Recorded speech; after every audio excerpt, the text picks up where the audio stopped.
से ना रुके हम, मर्जी से चले हम, बादल सा गरजे हम, सावन सा बरसे हम, सूरज सा चमके हम, स्कूल चले हम, स्कूल चले हम,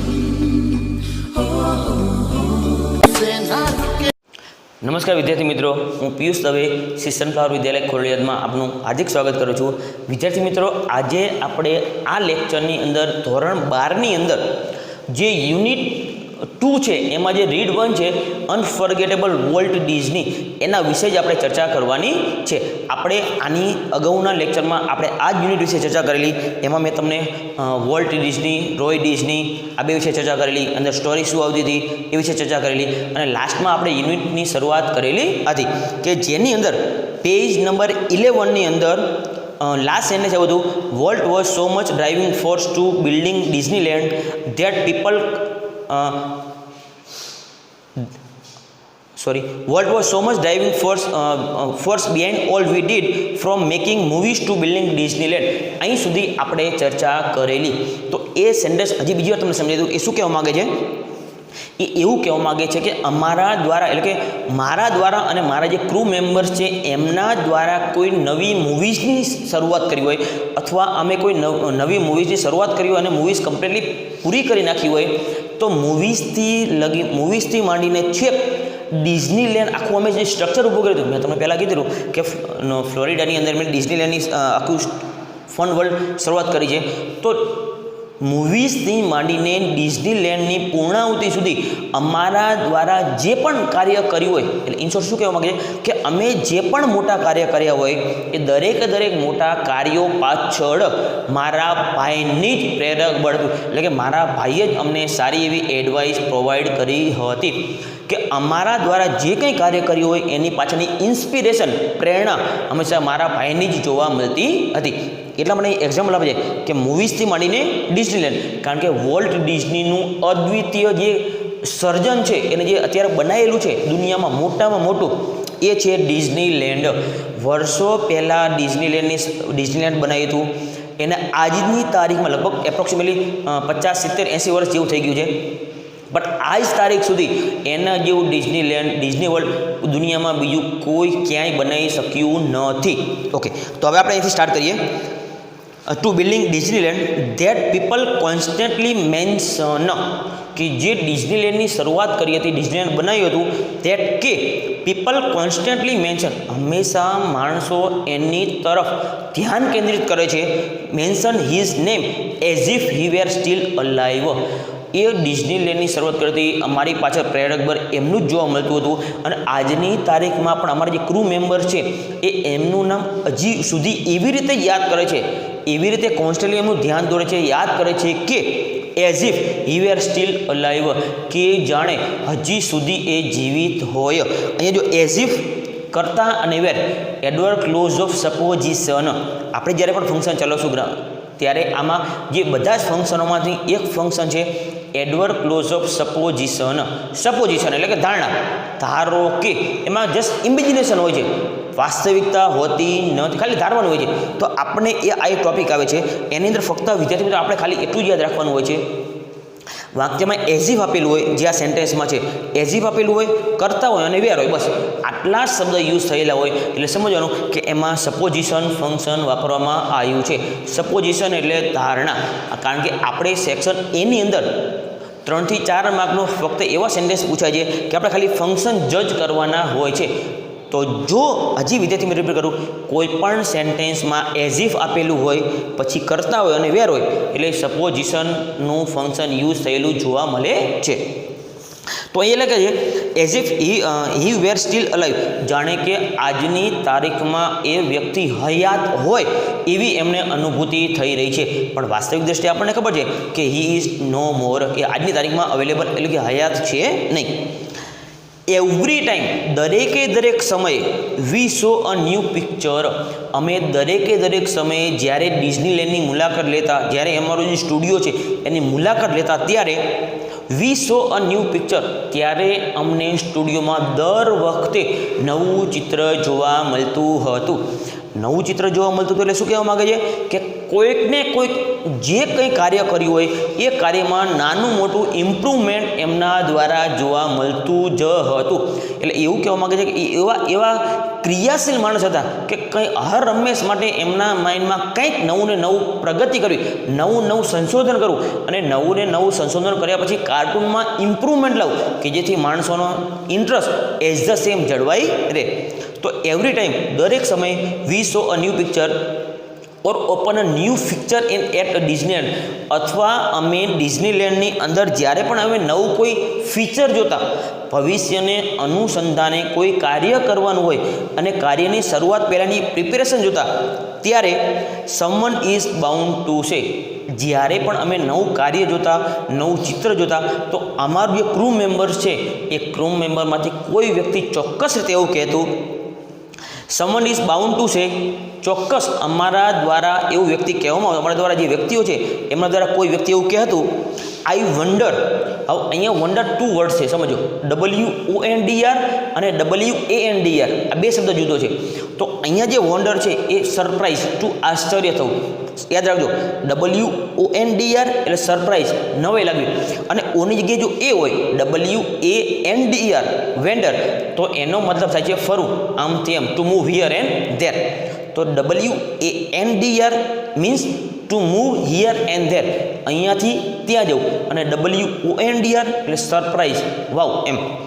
તો અમારામાંથી કોઈ વ્યક્તિ ચોક્કસ એવું કહેતું, I wonder how Walt would like it. હવે વિદ્યાર્થી સમજો ખાસો, જ્યારે પણ અમે નવું કોઈ ચિત્ર બનાવતા, અમે નવું કોઈ ચિત્ર જોતા, તો અમારામાંથી કોઈ વ્યક્તિ એવું ચોક્કસ કહેતું, આ જે નવું ક્રિએશન છે, નવું ઇમ્પ્રુવમેન્ટ છે, નવો સુધારો શું વોલ્ટને પસંદ આવશે ખરો? તો કોઈ વ્યક્તિ આવું ચોક્કસ અમને કહેતું હતું.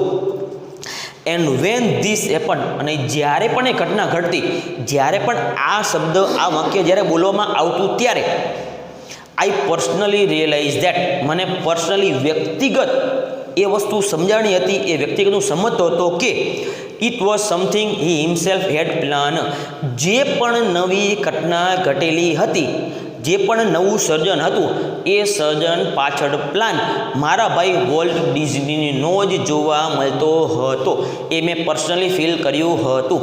તો વિદ્યાર્થી મિત્રો એવું કહેવા માગે છે કે જ્યારે પણ ડિઝનીલેન્ડમાં કોઈ પણ નવો સુધારો વધારો જોવા મળતો, તો એ પ્લાન હંમેશા એનો ભાઈ વોલ્ટ ડિઝનીનો જ હતો, અને વોલ્ટ ડિઝની દ્વારા જ એને એડવાઇસ આપવામાં આવતી હતી, અને એમના દ્વારા જ સુધારો વધારો કરવામાં આવતો હતો. પણ આ વસ્તુ ક્રૂ મેમ્બરને ખબર હતી નહીં. ફોર માય ઇમેજિનેટિવ એટલે કલ્પનાશીલ, કલ્પનામાં રાચનાર, નવું સંશોધન કરનાર, નવું વિચારનાર. ફોર માય ઇમેજિનેટિવ, મારો જે કલ્પનાશીલ ભાઈ હતો. પછી ઇન્ડસ્ટ્રીયસ, ઉદ્યોગી, એકદમ સખત મહેનત કરનાર, ઉદ્યમી, સખત હાર્ડ વર્કિંગ, સખત મહેનત કરનાર, એના ભાઈ માટે કહે છે. ફોર માય ઇમેજિનેટિવ, મારો જે ભાઈ કાલ્પનિક હતો. ઇન્ડસ્ટ્રીયસ, એકદમ ઉદ્યમી હતો.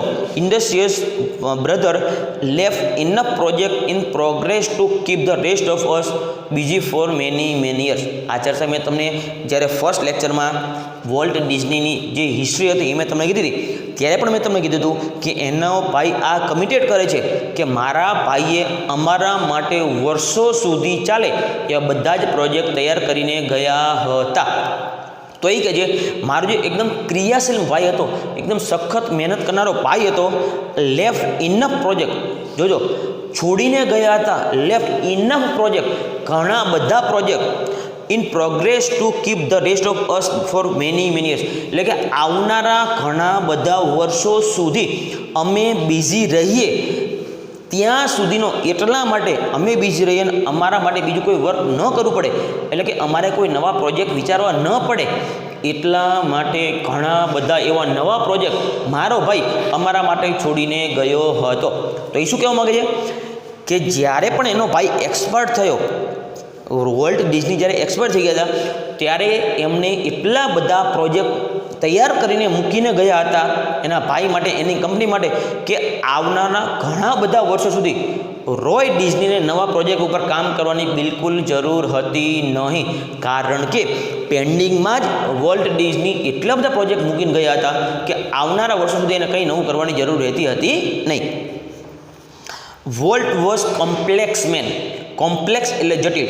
હ્યુમન બીંગ્સમાં ઘણા માણસો એવા હોય ખબર જ ન પડે કઈ પ્રકૃતિનો છે, એના વિચારો શું છે, એ કયા પ્રકારના કાર્ય કરે છે, બોલે કંઈક કાંઈ કરે કંઈક, આપણે કંઈક કે બીજા વ્યક્તિને કંઈક કે, તો એવા વ્યક્તિ ગૂંચવણ ભર્યા ખબર ન પડે કઈ પ્રકારની વ્યક્તિ છે.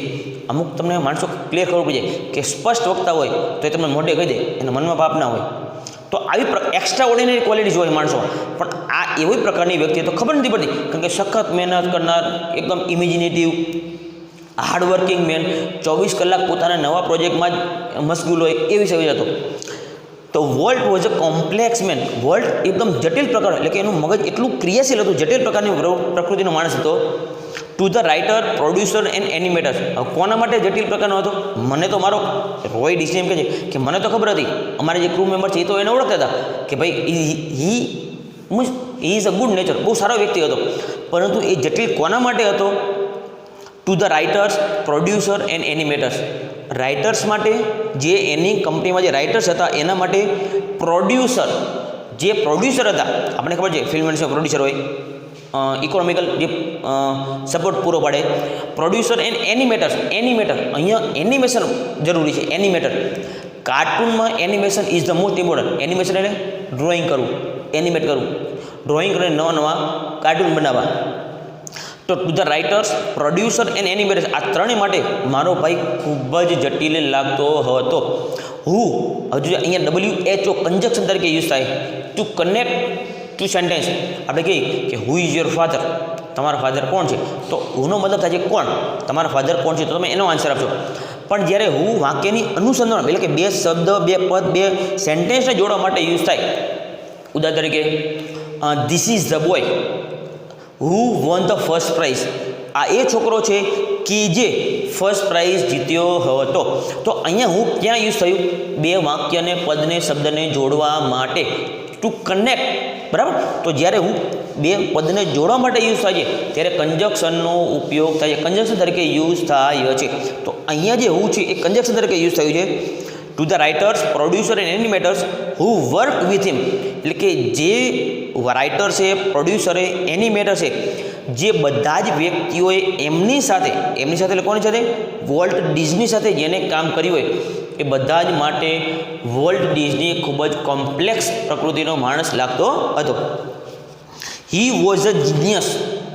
જીનિયસ એટલે એક્સ્ટ્રા ઓર્ડિનરી, અદ્વિતીય બુદ્ધિશક્તિ હોય એના માટે આપણે જીનિયસ યુઝ કરીએ છીએ. Highly intelligent person. તો હી વોઝ અ જીનિયસ, એ એકદમ હાઈલી ઇન્ટેલેક્ચ્યુઅલ પ્રકારનો માણસ હતો. Who had an extraordinary ability. એ એટલો બધો જીનિયસ, એક્સ્ટ્રા ઓર્ડિનરી, એટલો અદ્વિતીય બુદ્ધિશક્તિ ધરાવતો હતો. Who had an extraordinary ability, કે જેની અંદર એક્સ્ટ્રા ઓર્ડિનરી એબિલિટી, અદ્વિતીય બુદ્ધિશક્તિ ધરાવતો માણસ હતો. એ હોશિયાર તો હતો જ, કારણ કે એની અંદર એકદમ એક્સ્ટ્રા ઓર્ડિનરી એબિલિટી, અદ્વિતીય બુદ્ધિશક્તિ ધરાવનારો માણસ હતો. કયા ફિલ્ડમાં? To add an extra stroke of imagination. Extra stroke of imagination, એ એની કલ્પના શક્તિ એટલી બધી અદ્વિતીય હતી કે સામાન્ય માણસ એ હદ સુધી કોઈ વિચારી શકતો હતો જ નહીં. એના નવા પ્રોજેક્ટ, એની કાર્ટૂન સિરીઝ છે એ એટલી બધી કલ્પના કરતો કે સામાન્ય માણસોના મગજમાં તો ઉતરતું જ હતું નહીં.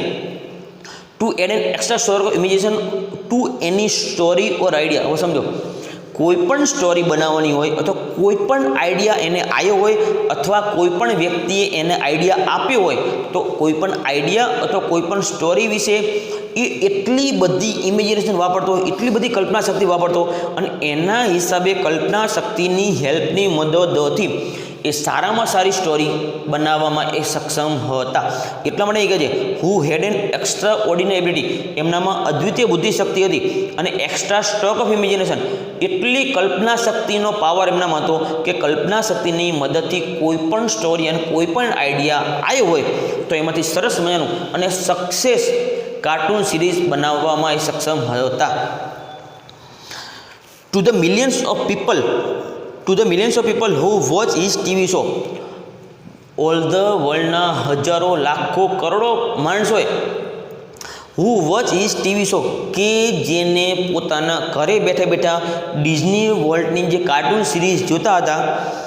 હી વોઝ અ વર્મ, તો એ બધા જ માણસો માટે જે હજારો કરોડો માણસો ઘરે બેઠા બેઠા ડિઝની વર્લ્ડની જે કાર્ટૂન સિરીઝ જોતા હતા એમના માટે, તો એ હજારો લાખો માણસો માટે હી વોઝ અ વર્મ એકદમ ઉષ્મા આપે એવો કાઇન્ડલી પર્સનાલિટી, એકદમ અદ્વિતીય પર્સનાલિટી. કારણ કે એક્સ્ટ્રા ઓર્ડિનરી પર્સનાલિટી તમને જોઈને જ ખબર પડી આ ચોખ્ખી વાત છે. તો એક્સ્ટ્રા ઓર્ડિનરી પર્સનાલિટી કોને કહેવાય કે જે સામાન્ય માણસથી એક્સ્ટ્રા એમને તરી આવે. જે ઓર્ડિનરી માણસ હોય એઝ યુઝ્યુઅલ એના કરતાં કંઈક વધુ હોય એને એક્સ્ટ્રા ઓર્ડિનરી આપણે કહીએ છીએ. Bringing fun and pleasure on their home, એ હજારો લાખો માણસોને ઘરે બેઠા બેઠા એકદમ ફન, આનંદ, મોજ મસ્તી એમને ઘરે બેઠા બેઠા એને પ્રોવાઈડ કર્યું હતું. તો વિદ્યાર્થી મિત્રો, અહીંયા આપણે આ યુનિટ સ્ટોપ કરીએ છીએ. આના નેક્સ્ટ લેક્ચરમાં આપણે અહીંથી કન્ટિન્યુ કરશું.